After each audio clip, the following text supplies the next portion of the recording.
De los 6 millones de habitantes y ciudadanos que tiene este país, 2,5 millones no somos catalanes. Por tanto, por todo esto, tenemos que estar en el futuro Parlamento de Cataluña. Durante los años 50 y sobre todo 60 del siglo XX, numerosos andaluces emigraron desde esa zona hasta Cataluña. Cientos de miles de andaluces dejaban el campo del sur para irse a trabajar a las zonas obreras de Cataluña. Eso configuró gran parte de la población de la zona industrial de la ciudad de Barcelona o también grandes sectores de ciudades como Hospitalet o Cornellà. Esto también tenía una lectura política, porque cuando llega la democracia, el nuevo grupo político Convergencia Democrática de Cataluña, creado en torno a don Jordi Pujol, tiene mayoría en las zonas burguesas, pero en las zonas obreras gana el PSC. Y eso incluye las zonas de mayoría andaluza en Barcelona, en Cornellà o en Hospitalet. Y eso se ve en las primeras elecciones municipales, donde en estas ciudades el pujolismo es derrotado frente a los candidatos del PSC, como el señor don Narcís Serra, que es elegido alcalde de Barcelona. Eso hace pensar al líder del PSC, que es el señor don Joan Reventós, que va a ganar las primeras elecciones autonómicas cuando se celebren en 1980, entre otras cosas porque va a tener todo el apoyo del andalucismo en Cataluña. Pero ocurrió algo con lo que él no contaba, y es que en 1979 el andalucismo político está más fuerte que nunca y ha creado su propio partido político, que es el Partido Socialista de Andalucía, liderado por don Alejandro Rojas Marcos, que reivindica una comunidad autónoma en Andalucía que tenga los mismos derechos que la catalana. No se trata de problemas legales, jurídicos, complicados. No, sí es muy sencillo. Tratar al pueblo andaluz igual que al catalán y que al vasco, que de otra cosa no se trata. En esa época, el grupo del señor Rojas Marcos logra tener un grupo parlamentario propio en el Congreso de los Diputados, una minoría andaluza, siendo la única vez en la historia democrática de España que los andalucistas han tenido grupo propio en el Congreso de los Diputados. También es verdad que gracias a un pacto un tanto extraño con la UCD. Cuando llegan las primeras elecciones autonómicas en Cataluña en 1980, y todo se prevé en un duelo entre el señor Pujol y el señor Reventós, los andalucistas sorprenden diciendo que se van a presentar en Cataluña. Cuando se convocaron las elecciones al Parlamento de Cataluña, nuestro partido, el Partido Socialista de Andalucía, Partido Andaluz, asumió la responsabilidad de poner en él a personas, hombres y mujeres, que nos representasen, que se dedicasen exclusivamente a esto, a la defensa de nuestros intereses peculiares. Siendo la única vez que un grupo parlamentario que se autodefine como nacionalista andaluz se presenta en una comunidad ajena a Andalucía, como es Cataluña, para representar a todos los cientos de miles de andaluces que viven en Cataluña. A vosotros, andaluces, y a todos los que tenéis intereses semejantes a los nuestros, quiero explicaros nuestra próxima presencia en el Parlamento catalán. Se trata de la defensa de nuestra identidad, de nuestra forma de ser, como andaluces, como extremeños, manchegos, murcianos, gallegos. En la representación de estos intereses tan nuestros, ninguna representación puede sernos válida si no es la nuestra, si no estamos nosotros.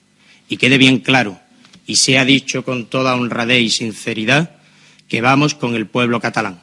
Con él estamos dispuestos a construir esa Cataluña que no será de todos si nosotros no estamos presentes.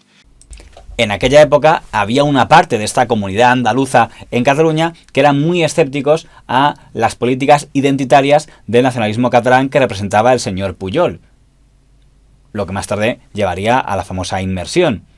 No sorprende, por tanto, que uno de los intelectuales que en ese momento aparece apoyando la candidatura del socialismo andaluz es el señor don Federico Jiménez Los Santos, que en ese momento es un profesor universitario que colabora en periódicos y revistas y que pide el voto para el Partido Socialista de Andalucía y sus cabezas de lista, que son el señor Hidalgo, un artista, y un catedrático que era don José Acosta Sánchez.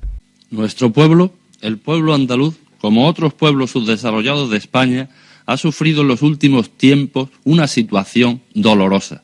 Centenares de miles de familias tuvieron que salir de su tierra para buscar trabajo en otras, y a esas penalidades se añadieron luego las padecidas para conseguir un nivel de vida mínimamente digno y adaptarse al país que les recibió.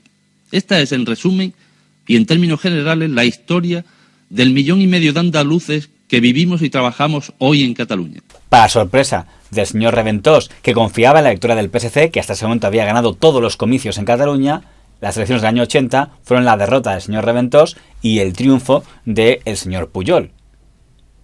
Y aunque hubo muchos motivos por los que perdiera, uno de ellos sin duda fue que gran parte de ese voto andaluz que él esperaba que fuera al PSC fue al PSA.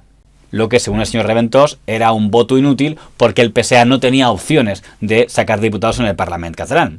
¿Esperaban ustedes estos resultados, por lo menos lo que hasta ahora se sabe de los resultados? Sí, no hay sorpresas totales. Había indicios de que los factores de la crisis económica podían afectar seriamente a nuestro electorado, que también la participación, como he dicho, hay diversas motivaciones que pueden haber afectado este resultado, algunas de las cuales además hay que considerar con una cierta atención aún. Pienso de que la presentación de algún partido no catalán y que se presentaba por primera vez en estas elecciones, que no creo que alcance a tener escaños en el Parlamento de Cataluña, de todas formas ha erosionado de alguna manera el electorado de izquierdas, que esto es una realidad que hay que ver con claridad. El señor Reventós se equivocó en esas declaraciones, porque el PSA, los socialistas andalucistas, sí lograron 2 escaños en el Parlamento catalán, justo los que necesitaban los 2 que aparecían en el spot, un escaño para el señor Hidalgo y otro para el señor Acosta Sánchez.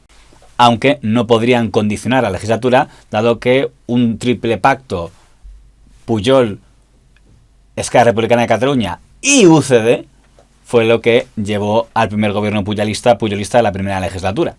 Don José Acosta Sánchez tampoco duraría mucho tiempo en su partido, dado que sería expulsado de él después de pelearse con el señor Rojas Marcos, dado que los años 1981 y 1982 serían una guerra civil interna en el propio partido andalucista, Partido Socialista Andaluz, que acabaría en debacle electoral. En las siguientes autonómicas catalanas, las del año 1984, los andalucistas ni siquiera presentarían lista en el Parlamento catalán y todo el voto volvería al PSC. Pese a ello, el señor Acosta Sánchez nunca se afilió al PSOE. Es más, se fue de Cataluña, se fue a vivir a Córdoba y allí en Córdoba hizo carrera política en Izquierda Unida, yendo número 2 en la lista del señor don Herminio Trigo, el sustituto de don Julio Anguita como alcalde de Córdoba. Pero tampoco duraría mucho, dado que a los pocos meses dimitió y se retiró de la política.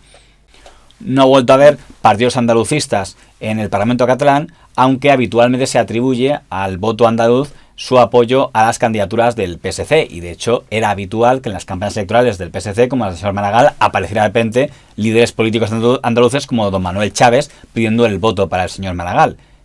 Solo hubo una excepción, que es durante el terremoto de Ciudadanos de las elecciones del año 2017, cuando se atribuye que gran parte de esos votos, en vez de ir al PSC y solo en aquellos comicios, fue a Ciudadanos. Pero luego las siguientes volvió al PSC. Es imprescindible. Vamos a estar allí.